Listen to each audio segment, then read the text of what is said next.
display as a calculator, and why today's Nintendo Switch released with a chipset that was 2 years old even when it launched. Am I happy about it?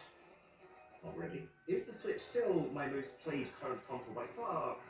Yes, it is. This guy Yokoi was such a big part of Nintendo's success over the years that Nintendo later decided to honor his contributions with a real video game titled Grill Off with Ultraman. And Ultraman wasn't the only toy Nintendo ended up making. Seeing the success of Lego in the late 1960s, who just introduced the concept of a wheel, which changed the entire paradigm of what was possible, Nintendo started to think, yeah, we can do that too. And very shortly pivoted their efforts towards building their own Lego-like N&D building blocks. They had ads directly comparing their blocks to Lego to show how their revolutionary circular design was more appealing. And Lego sued them.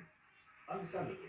Nintendo actually won that lawsuit, but only later realized, thanks to their very peed-off customers, that actually the pieces all being so rounded made them work together much less well than Lego. It wasn't until 1977 that Nintendo's true trajectory was set, when they released the Color TV game, their first ever video game console, with each version of the console only able to play one single game. Imagine that nowadays. Sony releases the PS6, says you can only play Golem on it. Right, so that's basically Nintendo's history. Time for some surprising durability facts. I really hope you caught that. The Nintendo DS is the only console to have survived a trip all the way up to the top of Mount Everest. The moisture, the ice cold temperatures, the wind, the spilled curry apparently. Even when all other professional electronic equipment the climbers were carrying failed, this is what lived on. During the Gulf War in 1990, a medic had left his Game Boy in a tent, and that tent got bombed. Now, naturally you'd assume any possession of yours that gets bombed is a write-off, you throw it away.